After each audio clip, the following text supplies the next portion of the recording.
Olá, boa noite. Recebemos Carla Maria, ela é escritora, autora de 3 livros: O Peso do Jumbo, histórias de uma repórter de dentro e fora do cárcere; Irmã Dulce, a santa brasileira que fez dos pobres sua vida; e Mulheres Extraordinárias. Jornalista formada pela Universidade Metodista de São Paulo e pós-graduanda em produção editorial pela Facom, foi repórter voluntária no jornal Cantareira e na rádio 9 de Julho. Trabalhou e colaborou com os jornais O São Paulo, Folha Metropolitana, Metronews e agora São Paulo, com as revistas Missões, Família Cristã e O Mensageiro de Santo, e para os sites Signes Brasil, Repan, Vice, Signes ALC e Guarulhos Web. Boa noite, Carla. Obrigado por ter aceitado o convite desses estudantes para essa Boa, no... entrevista. Boa noite, Magnilson. Boa noite, Vitória. É um prazer estar conversando com os meus futuros colegas, né? Boa noite. Obrigada pelo convite. Nós que agradecemos por você ter aceitado participar. O que te incentivou a seguir na profissão do jornalismo? Tá. Veja só, desde muito jovem, antes mesmo, eu tenho 36 anos, né? Só para vocês entenderem a temporalidade quando eu falo desde muito jovem. Mas, assim, desde os meus 18 anos, eu já acompanhava o trabalho de pastorais sociais ligadas à Igreja Católica, que mostravam a realidade das pessoas nas periferias, especialmente na Brasilândia. Eu acompanhava a pastoral da criança, pastoral da mulher marginalizada, pastoral carcerária. O que é acompanhar? Eu ia junto com eles, porque eu era pastoral, eu fazia parte da pastoral da comunicação, né? Então, quando eu ainda era jovem, do grupo de jovens, eu fazia a pastoral da comunicação na minha paróquia. Isso há vários anos atrás. E aí eu falei, nossa, que bacana, porque assim, eu gosto de conhecer as pessoas, de conhecer as histórias delas, e gosto também, e acho importante denunciar isso, porque se ninguém vê, parece... Por exemplo, as realidades que eu via pessoalmente, eu não assistia na televisão. Por quê? Porque essas realidades não estavam na televisão. E muito menos no jornal. Meu pai, eu acho que uma das coisas que me incentivaram a ser jornalista também é que desde pequena eu escuto muito rádio. Observem que não existia internet, né? Então, desde pequena eu escutava muito rádio com meu pai, e meu pai fazia assinaturas de Folha e Estadão. Então, eu lia muito jornal e escutava muito rádio. E lia também bula de remédio. Eu não sei explicar por quê. Mas eu rótulo de produto, essas coisas assim. Então, desde criança, eu gostava de ouvir e ler notícia. E aí, quando eu percebi que eu podia escrever notícias a partir das realidades que eu visitava, falei, cara, então eu vou ser jornalista? Será que é possível? E aí, enfim, depois foi um longo processo para eu entrar na faculdade e me formar. Mas foi a partir da constatação da realidade que eu vivia que eu falei, bom, eu posso fazer isso também, porque isso que eu vejo, isso que eu estou vivenciando, eu não vejo na TV ou nos jornais. Então, é importante, eu quero fazer isso. Então, foi uma provocação da vida, assim, sabe? Desde a minha família me incentivando a ler e a ouvir muita... Eu escutava muito Gil Gomes, assim, e o Gil Gomes era interessante, não sei se vocês já ouviram falar dele, é um radialista bem antigo, e ele tinha um jeito muito dramático de contar as notícias, era polícia, né? Policial. E eu tinha, ao mesmo tempo que eu ficava assustada, eu gostava, enfim, acho que tem um pouco a ver com a literatura também, né? A maneira de contar a história. Então, foi assim que surgiu o meu gostinho por... a minha ideia, quero ser jornalista. Com o passar do tempo, eu percebi que fazer isso é a função social do jornalista. Vocês devem ter visto aí nos primeiros semestres lá a deontologia do jornalismo, né? Qual que é a função social do jornalista? Claro que quando eu era novinha, sei lá, desde pequena, eu não tinha essa noção, essa teoria. Mas com o passar do fazer jornalismo, a gente percebe qual que é a nossa função, né? Então, acho que foi mais ou menos por isso, observando a minha realidade. Ô, Carla, uma vez depois dentro do jornalismo, você começa a produzir livro-reportagens. Por dedução, no Social Code, mas por dedução, tem esses motivos que você elencou. Além destes, tem outros motivos que fizeram você ir para a produção de livros, reportagem? Então, eu nunca tive a pretensão de escrever livros. E nunca imaginei que eu fosse escrever livros. O convite para escrever livros surgiu em 2016, ou 2015, 2016. Ao longo da minha produção de reportagens, eu fui observando as pessoas que me liam, acho que criaram um olhar para mim como aquela que escreve sobre direitos humanos, a questão de direitos das mulheres, etc. E aí, um dia, o editor da Paulus, diretor da Paulus, que é a editora com quem eu tenho um contrato, né? Ele me falou, Carla, que tal você escrever um livro com as suas reportagens? Porque nós não temos muitas histórias de mulheres retratadas aqui no nosso catálogo. A Paulus é uma editora que ela é muito reconhecida por publicações teóricas sobre comunicação. Mas a prática do jornalismo, eles não tinham um catálogo com muitas opções de prática de jornalismo. Isso que a gente está fazendo aqui, né? Essa coisa da entrevista, da apuração e etc. E aí ele me fez esse convite. E aí eu fiquei super, né? Falei, nossa, será que eu dou conta de escrever um livro? Porque assusta, né? A priori, quando você pensa, nossa, vou começar a escrever um livro. E aí o que eu fiz? Eu olhei para a minha história, isso foi em 2015, 2016. Eu olhei para a minha história, eu aceitei o convite, olhei para a minha história e fui dar uma olhada em tudo que eu tinha publicado de bacana ou não, né, no sentido de notícia, sobre mulheres e direitos humanos. Eu guardo todos os meus bloquinhos, todas as anotações. Vocês imaginem que a gente não tinha HD séculos passados, né? Então, eu recorri a todas as minhas anotações, todos os meus arquivos, publicações, etc., e reconstruí essas histórias a partir de uma atualização. Eu voltei a entrar em contato com as minhas fontes, né? Algumas morreram, outras, enfim, melhoraram. Cada uma tem a sua peculiaridade. E assim surgiu o Mulheres Extraordinárias em 2017. Mas eu fui provocada pela editora. E eu agradeço profundamente, porque é um caminho sem volta, de verdade. Eu me sinto em casa, sabe? Escrevendo, assim. Foi isso. Muito legal. E qual é o processo da criação de um livro-reportagem? Bacana. Bom, eu acho que cada livro, ele vai depender muito da provocação, o que te motiva a escrever. Por exemplo, eu estou começando um novo processo agora, porque eu estou começando um novo livro essa semana. Uhum. Qual é o primeiro passo? Eu acho que para ficar fácil de vocês entenderem, tendo em vista que eu escrevo livros reportagem e não romance, né? Sim. Porque o romance, o autor, ele vai ter que trabalhar características de cada personagem, enfim, é outro processo. Uhum. Como eu lido com a vida real, os personagens eles já estão criados, a vida já os apresenta a mim. Então, o que eu tenho que fazer? Eu tenho que pensar no meu tema. A partir daquele tema, eu vou atrás de absolutamente tudo o que já foi publicado, escrito, dito sobre o tema. Eu, por exemplo, vou fazer um livro-reportagem sobre fulano de tal. Então, o que eu estou fazendo no momento? Eu estou pesquisando todas as publicações, todas as teses de mestrado, doutorado que já foram publicadas sobre essa pessoa. Primeiro, vou ler o que essa pessoa já publicou, né? Tudo que gira em torno dessa figura. Depois, eu vou colocá-la dentro do contexto histórico, político, social. Quando essa pessoa nasceu? Quando essa pessoa morreu?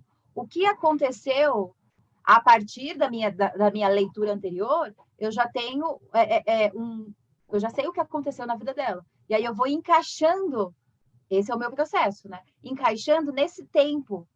E como essa pessoa reagiu a essas questões, né? Essa pessoa, especialmente que eu estou trabalhando agora, ela teve uma participação política muito importante durante todo o período da ditadura militar e antes. Então, nesse momento, por exemplo, eu estou pesquisando documentos do Arquivo Nacional e encontrei documentos que eram confidenciais, que provavelmente pouquíssimas pessoas tenham tido a paciência de pesquisar e, enfim, obter mais informações a partir desses documentos. Então, nesse momento, é o trabalho de reportagem antes das entrevistas. Porque, por exemplo, para vocês me entrevistarem, eu acredito que vocês tenham lido alguma coisa sobre mim. Sim. Para o livro, é a mesma coisa. Para eu abordar um autor, alguma fonte, eu preciso ter o máximo de elementos possíveis para fazer uma boa entrevista, para eu poder adquirir melhores elementos para o meu livro. Vou mostrar para vocês numa sentada. Não é esse livro. Não é esse caderno. Eu tenho caderno para cada função da vida. Uma sentada, nomes de pessoas que eu vou ter que entrevistar. E certamente vão ser mais de 100 pessoas. Certamente. Então, e cada pessoa, eu tenho um material para ler. Então, é um trabalho, um livro-reportagem, é uma reportagem grande, que requer uma leitura muito grande e um senso de apuração também bem aguçado. Então, o processo é esse. Primeiro, você levanta as suas informações, as suas leituras. Depois que você fez isso, você vai começar a entrar em contato com as suas fontes. Você vai começar a visitar os locais importantes para aquela pessoa ou para o tema que eu estou trabalhando, né? E é isso, é você entrar em contato com a fonte, levar não, e insistir de novo. Porque vejam só, hoje eu tenho 3 livros, e tenho uma editora, mas quando a gente é desconhecido, é muito fácil você levar não. Algumas pessoas não são gentis. Por que ela vai com você, te dando o tempo dela, né? Mas aí, quando a fonte é um pouco assim, você nem insista muito, porque não vai valer muito a pena a entrevista. Tem que ser alguém muito, muito relevante, assim, historicamente. Aí você vai fazer as entrevistas com as fontes. E você vai ouvir, tendo cuidado de gravar. Depois de gravar, você vai transcrever. Depois de transcrever, você vai editar. E assim, ir construindo o seu texto.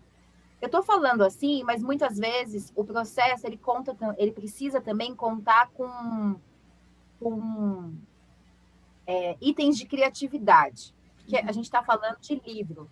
E o livro, ele tem que ser atrativo, né? A leitura de um livro, ela não pode ser escrita como hard news. Aconteceu isso, tal dia, tal hora. Não, isso não é atrativo. Por que as pessoas vão comprar um livro para ler notícia que elas podiam ler na internet, né? Então, o livro-reportagem, que eu busco trazer o jornalismo literário, ele tem que te trazer elementos sensoriais. Ele tem que fazer com que o leitor participe dessa viagem comigo até os locais importantes. Tem que me ajudar a trazer... Por exemplo, eu escrevi O Peso do Jumbo. A minha tentativa no livro foi fazer com que o meu leitor e leitora estivesse na cadeia comigo, nas celas, né? Então, eu acredito que o jornalista, o escritor literário, ele tem que buscar trazer a literatura, a experiência da leitura para esse livro. Depois que você escreve o livro, e assim, depois de muito tempo, e você vai revisar, e revisar, e revisar quantas vezes forem, vai ter o processo de revisão ortográfica. E isso vai para um revisor ortográfico. Eu, por acaso, casei com um jornalista que também faz revisão, então eu tenho uma sorte que eu estou aqui escrevendo e ele vai corrigindo. Mas daí você tem o original.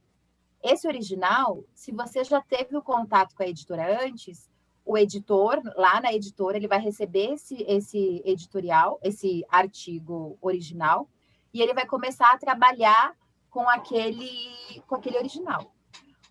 O procedimento depende muito da editora e do autor. Por exemplo, eu sei que o meu editor, ele corrige muito, a editora revisam a ortografia, etc. Mas raramente eles mexem no conteúdo daquilo que eu escrevo. Mas há trabalhos, por exemplo, se você publica sua tese de mestrado, sua dissertação de mestrado, não é atraente você publicar daquela maneira um livro com aquilo. Então, na editora, existe o trabalho de você adaptar aquele conteúdo para um livro. E isso geralmente quem faz isso é o editor ou o pessoal ali da diagramação. Depois que o conteúdo está trabalhado, eles vão para a diagramação. E aí entram outros personagens. Eu estou falando já porque eu estudo produção editorial, né? Eu não sei nem o que vocês querem ir. Mas, enfim, aí tem um caminho específico na editora, né? Mas o elemento da criatividade, da literatura, eles são fundamentais no livro-reportagem. Eu avalio. Pelo menos foi assim que muitas autoras me conquistaram, e autores, né? Como surgiu a ideia de você reunir os relatos no livro? Qual foi a sua motivação? Qual dos livros? Dos 3, assim, no geral. Tá. Bom, o primeiro livro, como eu disse, Mulheres Extraordinárias, foi um convite da Paulus, né? O segundo livro, que conta a história dos... A história não, né? Que apresenta o contexto do sistema carcerário no Rio Grande do Sul e em São Paulo, eles foram feitos a partir da minha percepção de que uma pessoa presa no Brasil não tem condição de se ressocializar com o sistema carcerário que nós temos hoje. E aí, da mesma maneira que quando eu era jovem, mais jovem lá, eu percebia que eu não via aquela realidade nos jornais e nas revistas, enfim, eu percebi que o sistema carcerário no Brasil, ele é noticiado de maneira muito pobre, sabe? Porque o sistema carcerário, ele é um sistema muito complexo, feito por... Nós temos mais de 700 mil pessoas presas no Brasil hoje, e é tudo muito, muito complexo. E o livro quis trazer essa complexidade com uma linguagem acessível, para que as pessoas no Brasil se informem e diminuam o discurso de ódio, diminuam o discurso de... Já ouviram aquela frase, bandido bom é bandido morto? Já. Eu sou completamente avessa a isso, contrária a isso, porque eu acho que se nós temos um código penal, se nós temos legislação, é para ela ser cumprida, senão vai virar olho por olho, dente por dente, isso não é da civilização, né? Nós evoluímos, nós temos leis. Então, eu escrevi O Peso do Jumbo, e O Peso do Jumbo foi uma proposta minha para a editora, porque eu acreditava e eu acredito que é preciso que as pessoas conheçam essa realidade para que políticas públicas de fato sejam efetuadas. A gente só vai ter segurança pública no país se o sistema penal ele for revisto, porque o crime hoje ele é pensado e organizado também dentro dos presídios, né? Uhum. E assim, o crime organizado ele também está em outros estratos da sociedade, não é só na cadeia. Ele está na política, né? Ele está nas milícias no Rio de Janeiro, nos partidos, nas facções criminosas em São Paulo.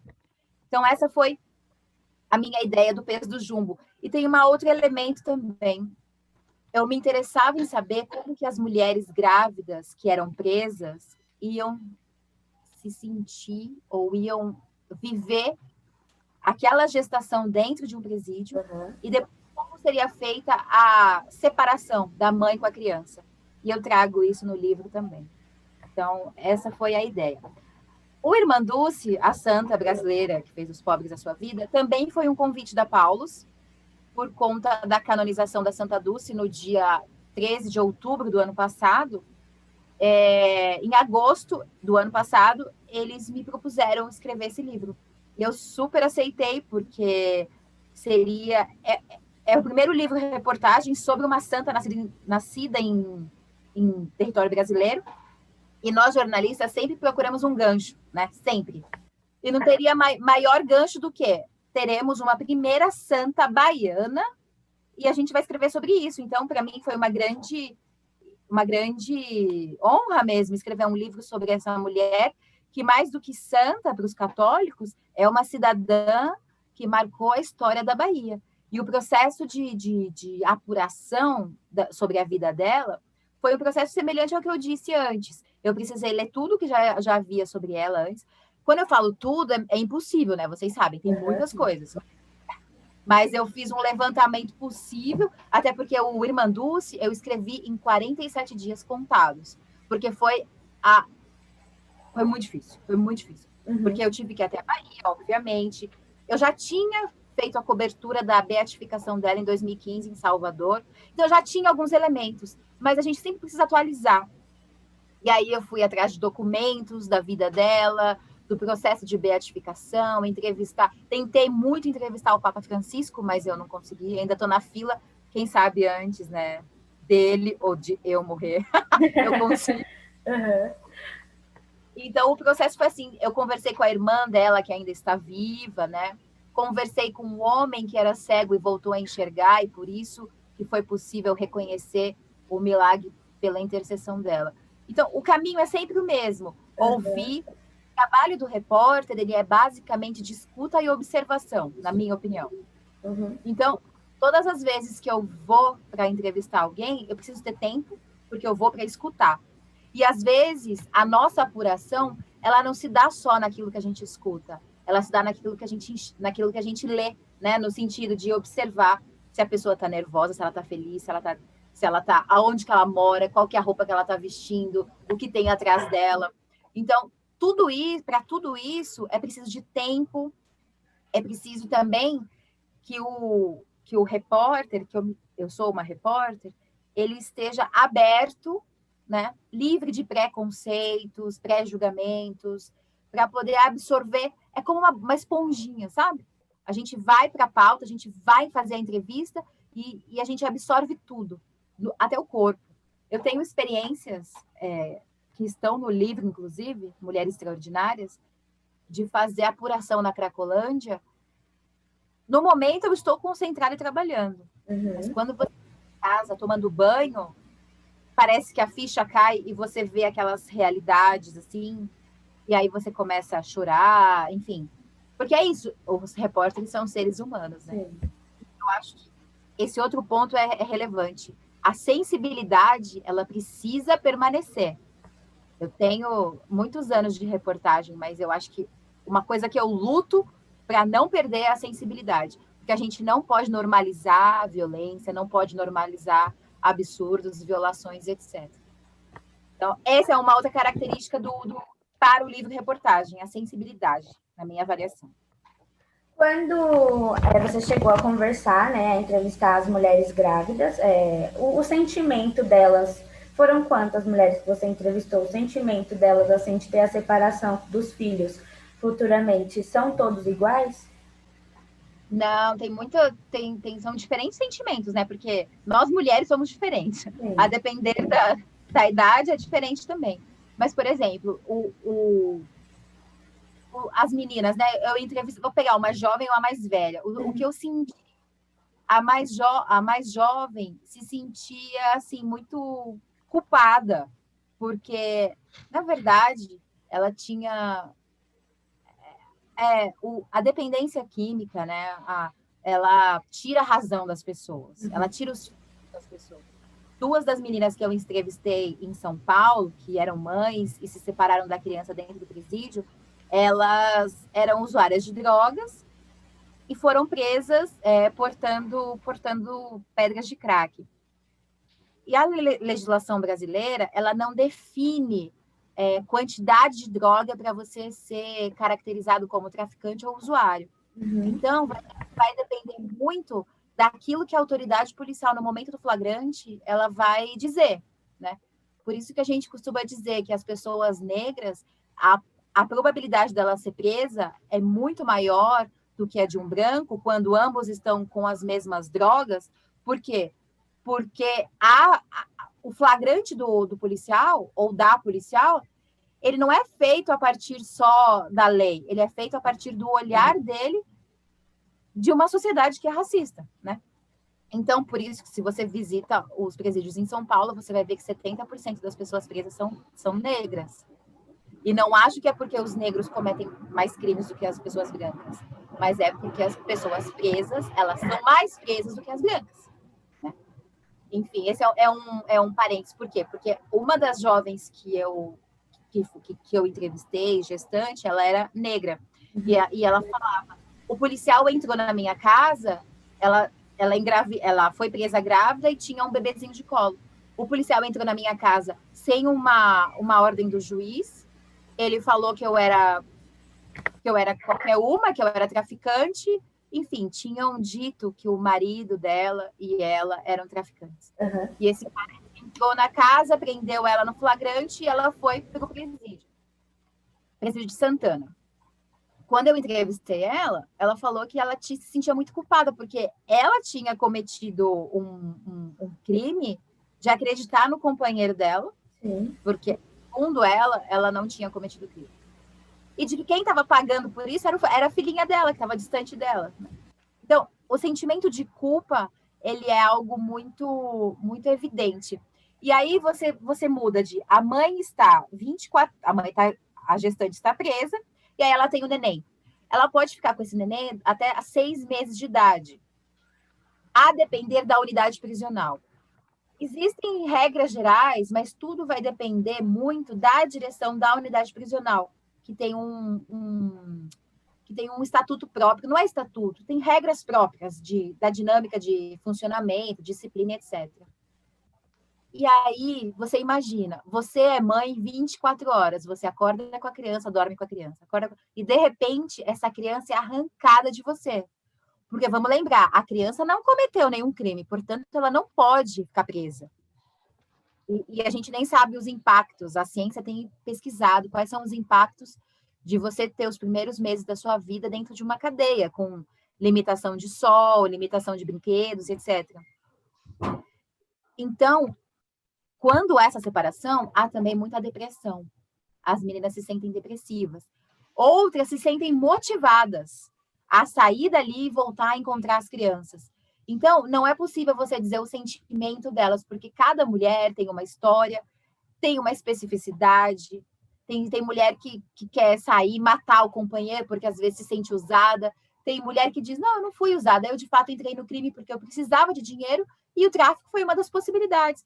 Eu acho que isso é uma coisa interessante de destacar. Eu moro em Guarulhos, e aqui em Guarulhos a gente vê que diariamente mulheres são presas trazendo drogas de outros países para cá. Algumas são, de fato, mulas. Trazem malas e coisas sem nem saber o que tem dentro. Existem boletins e boletins de ocorrência falando sobre isso. Mas outras sabem. E as feministas, elas vêm sempre nos lembrar de que a mulher, ela pode ser objeto em algumas situações, mas nem sempre ela é. Ela é sujeito da sua própria vida. Então, para a gente não generalizar que a mulher ela é usada ou não, existem casos e casos, né? Por isso que é interessante falar sobre a mulher presa. E eu trago isso no livro também. Carla, você disse no começo que foi uma provocação da sua editora escrever sobre personagens mulheres, né? Além disso, houve outros motivos que levaram você a escolher personagens femininos para os seus livros? E também, assim, você tem uma forte ligação com a Igreja Católica. A Paulo, se eu não estiver cometendo uma gafe, é uma editora católica, inclusive. Então, eu gostaria de fazer uma outra pergunta também. Se essa ligação, ela influenciou você a escrever o livro da Santa, né? Santa Dulce, e se isso em algum momento trouxe pontos positivos, mas também negativos. Mas vamos a pergunta assim, você torce para determinado time, você vai escrever sobre aquele time, isso pode influenciar a sua escrita? Ah, legal. É muito, muito importante essa pergunta, porque influenciou. Eu vou começar pela última pergunta. O convite sobre a Irmã Dulce, a Paulus é, sim, uma editora católica ligada à Congregação dos Irmãos Paulinos, e eles têm catálogos, assim, é uma editora, né? Então tem diversos catálogos. Tem um catálogo de infanto-juvenil incrível, vários prêmios Jabuti, tem o catálogo de comunicação, e é uma editora que publica muita Bíblia, muita Bíblia. A Bíblia é o livro mais vendido no mundo, assim, né? Então, a Paulus, ela tem essa característica de livro religioso. E eu sempre tive muito medo de eu ser carimbada como jornalista católica. Embora eu tenha passado por todas as grandes revistas e meios de comunicação grandes, assim, da Igreja Católica. Porque, assim, olha, dentro da Igreja Católica, eu sou vista como uma jornalista de esquerda. No mundo normal, eu sou vista como uma jornalista católica.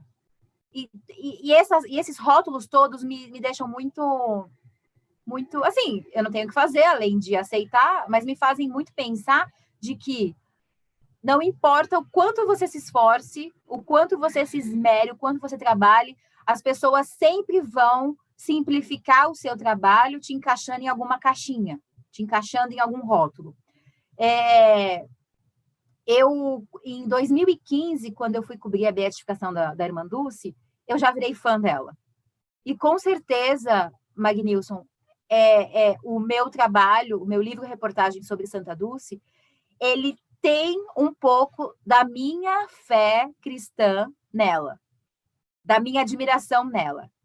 Ela era uma mulher muito conservadora nos costumes, você imagina, era uma mulher totalmente contrária ao aborto, ela era o que nós consideramos hoje como direita, só que politicamente, né? Só que a atuação dela era totalmente voltada para a questão de direitos humanos. Ela ia nas favelas acolher pessoas ela voltou na década de 1930, uma mulher sozinha andando na rua. Então, eu admiro muito a cidadã Santa Dulce.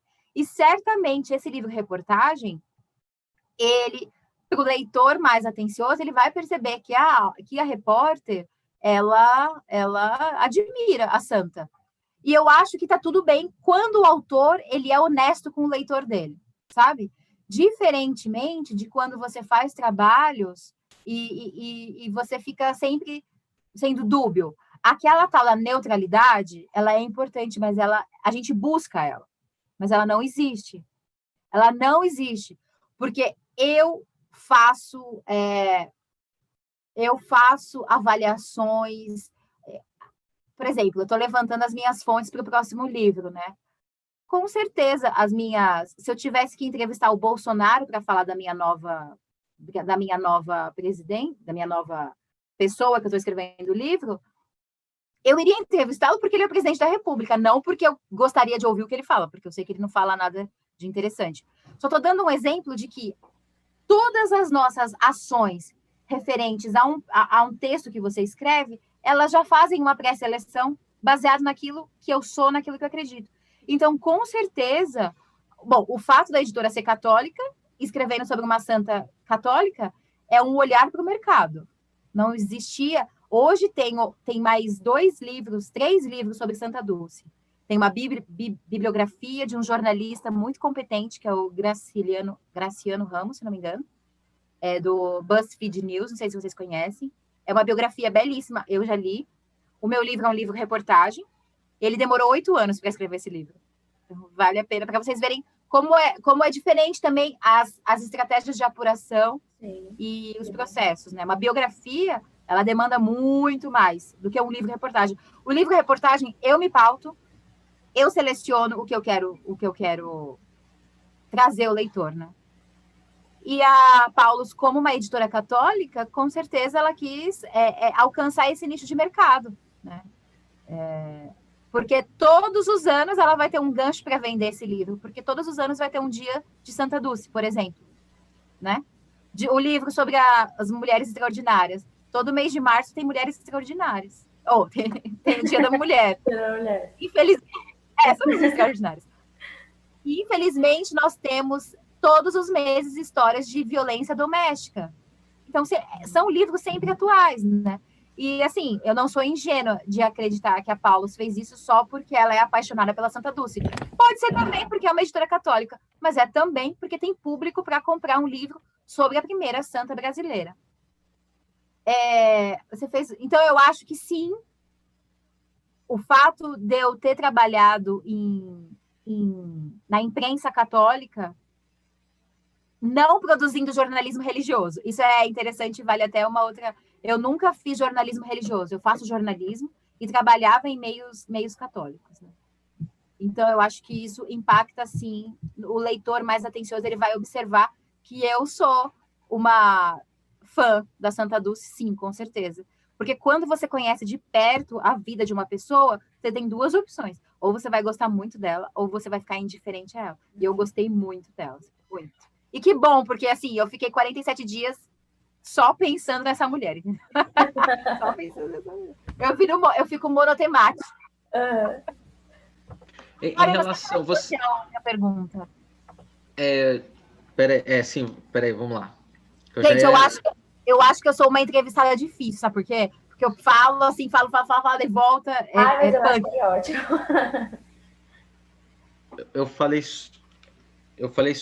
Eu perguntei sobre a questão das mulheres, o que levou das mulheres. Dos personagens femininos nos seus livros. Você já falou aqui que foi uma provocação da sua editora, o primeiro livro, né? Isso.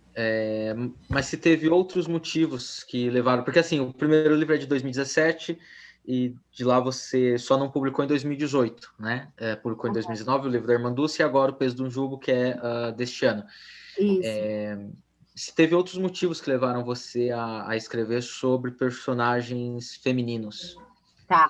Eu acredito, Magnilson, que foi a minha apuração de repórter. Por onde eu ia, eu percebia que quando eu retrato a vida da mulher, eu estou retratando a vida daquele espaço. Porque, por exemplo, se falta creche na Brasilândia, quem é que está na fila da creche? É o homem ou é a mulher? Invariavelmente é a mulher. Se tem uma fila para buscar remédio no postinho de saúde, quem é que está na fila para buscar o remédio? Invariavelmente é a mulher. Eu não estou generalizando, porque existem homens que fazem isso também. Mas, se eu vou falar sobre violência doméstica, quem apanha? É mais o homem ou a mulher? É a mulher. Então, se eu for falar, por exemplo, eu cobrir a Câmara de Guarulhos. Se eu vou fazer uma cobertura sobre uma sessão na Câmara de Guarulhos, a Câmara dos Vereadores, não tem mulheres, só tem homens. E como a ausência de mulheres impacta na política pública da cidade. Então, eu percebi que, através primeiro, eu gosto de tratar os problemas a partir da vida das pessoas. Sim, porque eu acho que é a mesma coisa. Eu quero saber por que a dívida pública aumentou, está em 90% do PIB brasileiro, que é o que a gente tem de notícia hoje. Como que essa dívida pública impacta na vida da minha avó? Como que a minha avó vai entender essa dívida pública? Então, eu acho que a gente tem sempre que trazer a notícia para a vida da pessoa. E através da vida da mulher, invariavelmente, eu consigo trazer a vida do país, sabe? Então, eu fui descobrindo assim. E eu fazia isso nas minhas reportagens. E nas reuniões de pauta dos veículos que eu trabalhei, eu sempre pautava talvez fosse algo... Não sei, assim, ninguém falava para mim, sabe? Era uma busca que eu tinha. Cadê a história das mulheres? Por que não contaram tal? E como eu tinha a ferramenta para contar, então eu pautava. O Peso do Jumbo, ele ficou na minha cabeça porque eu nunca consegui pautar nas revistas que eu passei como que era que uma mulher paria dentro do presídio. Porque as revistas que eu passei não queriam falar sobre isso. Então, depois que você vira autora, você é a sua própria editora. E é maravilhoso, porque você escreve o que você quer. É maravilhoso. Então, aí eu consegui, entendeu? Então, por que eu pautei as mulheres? Porque eu acho que falar das mulheres é falar desse Brasil, dessa realidade que nunca é vista. E outra coisa, os homens, eu sei que deve ser muito difícil ser homem nesse mundo, nesse momento, mas já ficaram muito tempo em evidência, entendeu? Muito tempo, especialmente os homens brancos e ricos. Muito tempo em evidência, a história foi escrita por vocês. Não estou falando você, tá, Magnilson? Estou falando você, estou falando de modo geral. Porque, assim, eu já fiz muita reportagem com meninos pretos na periferia, e que eles são tão vítimas como várias outras questões. Do policial chegar, dar canelada, e eu não estou generalizando também, porque ser policial não é fácil nessa sociedade, não é fácil, né? E eu sempre gosto de dizer que eu não estou generalizando, porque existem pessoas e pessoas. E o jornalismo, ele tem que se lembrar disso. Porque quando você está falando de uma categoria, você tá criando rótulo. E eu detesto isso, como eu não gosto que me rotulem ou rotulem meu trabalho. E a gente tem uma responsabilidade, né? Então, para resumir, Magnilson, eu acho que eu quis fazer isso para trazer as mulheres para o centro de discussão, entendeu? A partir da vida delas, eu consigo trazer... Por exemplo, essa semana, faz 15 dias, eu escrevi uma reportagem sobre a violência que as mulheres em situação de rua são acometidas. Porque o meu editor é um homem, e ele nunca pensou que uma mulher menstrua, e quando ela não tem absorvente, ela fica sangrando na rua. Sim. Aí ele falou, nossa, mas para que fazer matéria disso? Eu falei, para quê? Você já menstruou e ficou sangrando sem o absorvente? Exato. São coisas, né, Victória, que se a gente não diz, talvez não é por maldade, mas um homem não sabe como que é menstruar, não é? Exatamente. Então, às vezes, é importante a gente dar voz para essas especificidades da vida da mulher. E os meus livros, eles querem fazer isso. Bom, você falou sobre a questão dos rótulos, né? não posso estar errado, mas é uma forma de preconceito também. Uma das perguntas que nós tínhamos elaborado era sobre a questão, era te perguntar se você passou durante o processo de criação dos livros sobre algum tipo de preconceito. Você falou da questão dos rótulos. Teve algum outra passagem, enfim, alguma outra... Você falou também lá atrás da questão das mulheres. Teve outras situações de preconceito que você passou na produção dos livros? Olha, o da Santa Dulce, não. O da Santa Dulce foi algo muito leve, muito positivo, a não ser as dificuldades de você não ser uma jornalista ou uma repórter dos grandes veículos. Aí tudo é mais difícil para você conseguir agenda. Isso sim. Se você é da Globo News ou da Folha de São Paulo, você consegue... Mas isso não é preconceito, isso é da máquina do jornalismo, entendeu? Mas não é preconceito. Então, da Santa Dulce foi muito tranquilo. Do Peso do Jumbo, foram várias as vezes que eu fui questionada. Muitas as vezes. Tipo assim, para a elaboração desse livro, eu banquei as minhas passagens, as minhas estadias, as minhas despesas para ir até os presídios. E eu ouvi de gente da minha família: nossa, você vai gastar dinheiro para ir entrevistar bandido. Gente da família: nossa, você é defensora de bandido. Então, e isso foi num momento, olha, de 2016 para cá, eu tenho sentido que o Brasil tá impaciente, tá raivoso, eu não sei, assim.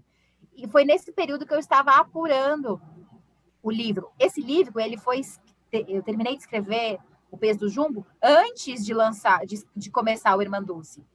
Só que assim, o nosso trabalho termina, mas vai para a editora e a editora tem todo um processo, né? Uhum. Mas várias as vezes eu tive dificuldade de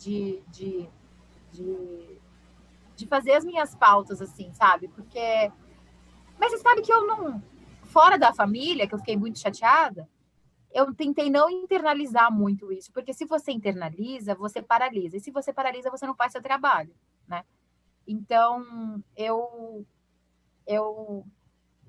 Claro, a gente somatiza, né? Eu desenvolvi uma síndrome do pânico muito forte quando eu era repórter, assim, mais de rua, que eu cobria muita Cracolândia e tal. Eu desenvolvi uma síndrome do pânico e, às vezes, até hoje em dia, agora eu faço terapia, consigo me controlar. Mas todas as vezes que eu estava escrevendo o livro, depois de apurar, eu ficava pensando assim, eu juro que eu pensei nisso, cara, vai ter gente que vai me bater por causa desse livro. Eu pensava, mas assim, passava. Uhum. Quando eu pensamentos...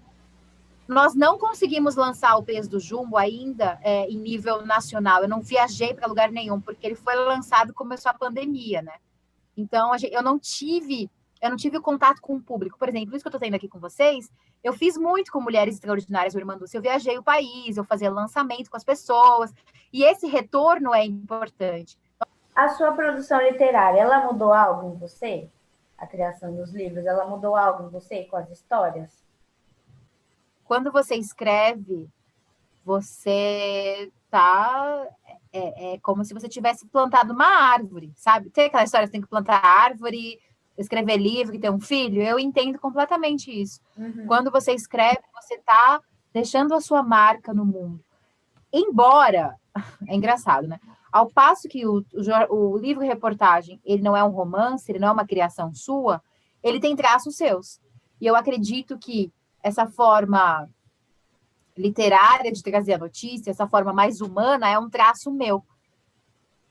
E da maneira que eu entrego esse produto, esse livro para o mundo, ele mexe comigo, assim, ele mexe com o meu... é difícil explicar, assim, mas eu acho que os meus livros, eles me mudaram, assim, eles me deixaram uma pessoa mais madura. Eu não tenho pressa mais de comunicar, sabe? Uhum. Eu não tenho pressa. O livro, ele tem um outro tempo diferente das matérias de hard news. Eu, por exemplo, não sou pautada por aquilo que o Twitter do Paulo Guedes diz, ou do que o Bolsonaro diz, ou do que... Não, eu sou pautada por outro tempo agora, que é o tempo da apuração, o tempo da seriedade, sabe? E isso muda. Antes, eu achava que eu precisava acompanhar o mundo, só que o mundo não para. E o mundo da internet, ele é algo que te engole e te deixa cada vez mais superficial. Então, eu acho que a literatura, ela me mudou no sentido de Porque quanto mais eu escrevo, mais eu leio. E eu leio gente diferente, tal. Leio muito jornalista. Eu gosto muito de ler aquilo que os jornalistas escrevem, né? Muito, assim, muito mesmo. E eu acho que a literatura me deixou mais madura, assim, para a vida. Não sei explicar, mais esperançosa. Uhum. Eu gosto muito de poesia, então eu acho que às vezes eu acordo aqui de manhã, tem uma janela aqui atrás, que é o quartinho que a gente trabalha e lê e tal. E aí eu olho para o céu, assim, tal. Então, daí, tipo, a literatura, ela faz isso com a gente, sabe? Ela traz mais vida, mais poesia, mesmo na dor. Ela me deixou mais, acho que mais calma, mais tranquila, em saber que, eu não vou agradar todo mundo, e eu não quero agradar todo mundo. 2, eu não posso ter a pretensão ou a presunção de achar que o meu livro ou a minha reportagem vai mudar o mundo, porque ela não vai mudar o mundo. Nós, jornalistas, precisamos entender isso. A gente pode criar sementinhas de consciência sobre questões, mas a gente não vai mudar o mundo, né? Não vai, infelizmente. Porque o mundo somos nós, pessoas, e cada ser humano é bem complexo. Eu acho que quando a gente se esvai dessa presunção e dessa responsabilidade, a gente trabalha com mais leveza, com mais tranquilidade, maturidade. Com certeza, os livros, reportagem, eles me deixaram... Eu acho que eles me deixaram uma jornalista melhor, porque eu fico mais preocupada com uma apuração detalhada, séria, porque eu não tenho pressa. Quer dizer, da Santa Dulce eu tive pressa. Uhum. Nesse momento eu quero, sabe, ter... Mas uma coisa que, quando eu e a Vitória, a gente conversou, e é uma coisa que a gente gostaria de perguntar para você, está em discussão pelo governo federal, e inclusive entre alguns economistas, só para citar um que agora eu vejo, a Folha de São Paulo, ela tem alimentado bastante esse debate. O economista Marcos Lisboa se colocou favorável à taxação dos livros, e aí gerou um debate porque outros são contra. Nós gostaríamos, né, de saber a sua opinião sobre essa questão específica que é a taxação de livros. Tá. Veja, eu sou absolutamente contra a taxação de livros, porque o livro, ele é um bem, ele é um direito, né? Assim como a educação ela é um direito, o livro é um direito do cidadão, porque o livro, ele te possibilita agregar conhecimento, experiências, cultura. É como o arroz e feijão, é um direito do ser humano. E assim, está na Constituição que os livros não podem ser taxados, eles teriam que mudar a Constituição. É possível? É possível. Mas por que taxar um livro? A cadeia produtiva de um livro, ela abriga muitos empregos. Quando a gente vende um livro, não é só para o autor que ele está pagando, né? Ele está pagando a produção, o direito autoral, que é o que eu recebo, ele está pagando o capista, ele está pagando o revisor, se for uma obra do exterior, está pagando uma tradução, está pagando, enfim, está pagando uma série de pessoas. Então, eu acredito que é necessário que a gente entenda que a gente tem um governo que não acredita que a educação é uma política pública efetiva, é um direito comum. E o livro, na minha avaliação, na avaliação de pessoas que eu leio, que eu admiro, são bens de uma sociedade, sabe? E quando você se apropria da educação, da história do seu país, da cultura do seu país, você tem um olhar mais crítico e você consegue defender e construir uma sociedade melhor. E eu acredito que quando você taxa, quando você limita a possibilidade de que mais pessoas tenham acesso ao livro, você está diminuindo a possibilidade de que o país ele enriqueça culturalmente. Porque, veja só, muitos falam que o livro é muito caro. É óbvio que ele é caro para uma sociedade que é miserável. O salário mínimo no Brasil hoje é de R$ 1.045, o salário mínimo. Tem uma pesquisa do DIEESE, que é o Departamento Intersindical, que ele faz uma avaliação anual do quão seria necessário para que o brasileiro e a brasileira tivessem uma vida digna. O salário mínimo digno seria de R$ 4.300, se não me engano. R$ 4.300, a gente recebe R$ 1.000 por mês. É óbvio que não será isso os que recebem um salário mínimo. Então, vejam, a gente tem que reolhar essa questão e dizer que o problema não é o valor do livro, o problema é o valor, é a renda do brasileiro e da brasileira, né? Então, eu sou absolutamente contrária à taxação de livros, porque isso vai impactar, vai diminuir o acesso, vai impossibilitar o acesso aos livros de mais e mais pessoas. E, inclusive, só a gente fala da taxação de livros, mas há uma série de iniciativas do governo federal em relação à educação que tem limitado a pluralidade e o acesso das pessoas mais pobres a livros de qualidade. Por exemplo, o Ministério da Educação contratou uma editora de Belo Horizonte para fazer uma adaptação de clássicos da literatura infantil. Os clássicos, eles servem para trazer o lúdico e, a partir do lúdico, trazer lições, sabe? A criança tem que aprender a lidar com a frustração, com o medo, para que ela vá criando um arcabouço de histórias, de possibilidades, e se torne um adulto que seja mais adaptável à sociedade. Na sociedade, a gente tem frustrações. Não adianta eu quero uma bola. Se eu não tiver a bola, eu vou brigar com todo mundo. Não dá, às vezes você não pode ter a bola. E aí o governo, ele pegou uma coleção de clássicos da literatura, clássicos não escritos por mim, imagina, escritos por grandes nomes da literatura mundial, e adaptou, tirando as coisas não tão bonitinhas do livro, sabe? Então, a gente percebe que são várias as iniciativas para atacar e redefinir aquilo que o pobre deve ou não ler. Por que eu estou falando pobre? Porque esses livros, eles são encaminhados para as escolas para as famílias de baixa renda. Por que a família de baixa renda não pode ter acesso aos clássicos da literatura mundial? Né? Então, a gente percebe que são várias iniciativas que esse governo, na verdade, ele joga, né? Ele joga para a sociedade e espera ver o que acontece. Se ninguém diz nada, ele não volta atrás. Mas, como as pessoas estão reagindo, eles estão voltando atrás em várias questões. E é importante que a gente sempre reaja. Mas eu sou absolutamente contra, porque eu acho que todo mundo tem que... Eu tive acesso a um livro quando eu era criança. Eu acho que é bom destacar, eu sou bolsista do ProUni, né? Eu não consegui entrar na Universidade de São Paulo. Eu entrei na Universidade Metodista porque eu sou bolsista do ProUni. Então, eu acredito que a educação, ela é a mola propulsora de um país.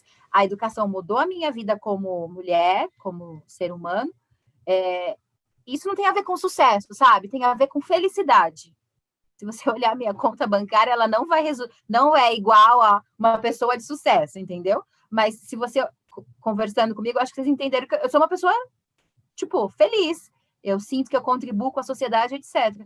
E eu acho que isso é importante destacar, que hoje em dia a gente não entende o sucesso, a gente não pode entender o sucesso como realização profissional, conquistas, prêmios, embora eu os tenha e fico feliz. Não, eu acho que a gente tem que pensar mais no coletivo, sabe? E enquanto a gente tiver crianças que não tenham acesso a livros, por exemplo, a gente não é uma sociedade bacana, feliz para todos. Então, eu sou totalmente contra a taxação de livros. Eu acho que a gente tem que taxar fortuna. Fortuna. Eu não estou falando de gente rica, não. Eu não estou falando de gente que tem, sei lá, uma casa, um apartamento. Não. Não estou falando de quem vai receber aí um apartamento de herança. Não. Eu estou falando das pessoas que têm muita grana. Muita grana. Bota taxação neles, não em nós, não nas pessoas, porque o pobre é o que mais paga imposto, né? Você paga imposto quando você está no restaurante, quando você paga água, você paga imposto, em todos os serviços você paga imposto. E o mesmo imposto que eu pago, o milionário também paga. O morador de rua paga imposto, gente, porque ele está comprando uma água, né? Então, se quer taxar, taxa os milionários. Agora, por que o Paulo Guedes não quer taxar os milionários? Porque são os amigos dele, entendeu? Então, esse é o governo que nós elegemos. E nós elegemos. E aí é um outro problema do jornalismo que deixou isso acontecer. Porque a gente perdeu para fake news e para outras coisas também, né? Não vou simplificar dizendo que foi fake news. Tem tantas outras coisas que a política brasileira ainda vai se repensar, eu acho. Antes da gente finalizar, de fato, no começo eu falei um pouco da sua biografia, vamos assim dizer. Você falou dos prêmios que você ganhou, eu estou aqui com a lista. Guarulhos de Literatura 2017, na categoria Escritora Revelação, que foi com o livro Mulheres Extraordinárias, né, que nós falamos aqui, foi o seu primeiro livro, pela Paulus Editora. Bem, tem aqui o crédito para as ilustrações, né? Vamos lá. Foi de Rebeca Venturini. Também o prêmio Dom Helder Câmara de Imprensa da CNBB, né? 2017, pela reportagem Vida nos Trilhos, uma parceria da revista Família Cristã com a Signes, e também prêmio Sebrae de Jornalismo, esse em 2012, etapa paulista na categoria Web Jornalismo, com a reportagem Ecos da Vida pelo site Família Cristã. Você escreveu com a Osnilda Lima e Nayá Fernandes. E também em 2012, também prêmio Dom Helder Câmara de Imprensa da CNBB, reportagem Extermínio Silencioso pela Família Cristã. O site kmspagu.com é o seu, você administra ele, você faz aqui as suas publicações? Isso. Eu criei esse blog como uma atividade da faculdade, quando eu estava na faculdade, há séculos atrás, tem mais de 10 anos, mais, e eu continuo atualizando. Ele não é sempre atualizado, como vocês podem ver, mas ele acabou sendo um portfólio, assim. Se você vai, por exemplo, na parte de imprensa, tem ali algumas das entrevistas que eu concedi, tem o meu currículo, como vocês viram, ele está um pouco desatualizado. Eu sou finalista do Prêmio Guarulhos de Literatura, agora desse ano de 2020, com peso do Jumbo também. Dia 21 sai o resultado, então eu tô animada, quem sabe. Você sabe o que é bacana de prêmio? A gente encontrar, mesmo que virtualmente, as pessoas que inscreveram seus trabalhos, e isso dá mais visibilidade para o livro também, né? Isso é muito legal. Você, da mesma maneira que é gostoso conversar com colegas como vocês, é gostoso conversar com escritores, porque escritor de romance, meu bem, escritor de poesia é outra coisa, entendeu? É artista mesmo, né? Eu estou muito mais para trabalhadora da palavra do que para artista, mas é interessante. Então, esse livro, esse site, ele iniciou como um exercício da faculdade e eu o mantenho até hoje porque eu tenho uma ligação afetiva com ele e também porque é um portfólio meu mesmo, né, de contato e tal. Eu gosto dele. E é uma homenagem à Pagu, né, a Patrícia Galvão, uma jornalista feminista que pautou muito aí a questão das mulheres também. E tem mais algum meio... KMS é porque é Karma.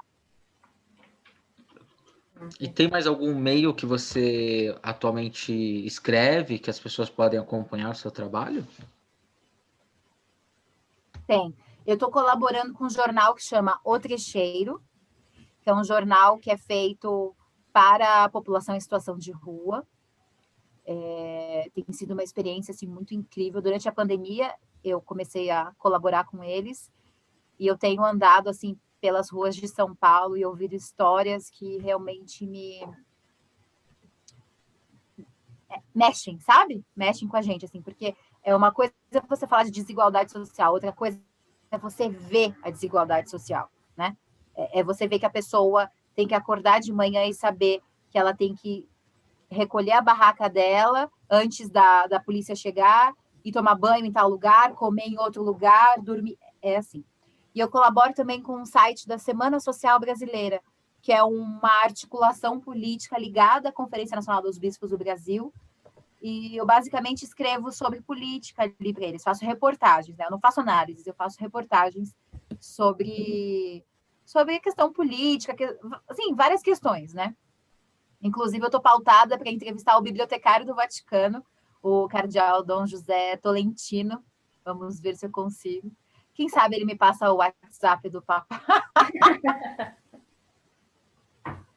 Mas é assim, gente, a gente não para, não pode parar, né? Não pode. Exatamente. Então, tem esses dois sites, a Semana Social Brasileira e o Trecheiro. Só jogar o Trecheiro e Semana Social Brasileira que me encontra. Bom, sempre que eu também tinha um blog há um tempo e sempre eu perguntava o seguinte: se tem alguma coisa que você queira falar, que talvez a gente tenha deixado escapar, não tenha perguntado. Cara, eu acho que Acho que não, acho que vocês perguntaram várias coisas, assim, de modo geral, mas só queria dizer que é importante que se outras pessoas que estão saindo da faculdade de jornalismo pensarem que, assim, nós temos um código de ética a cumprir, né?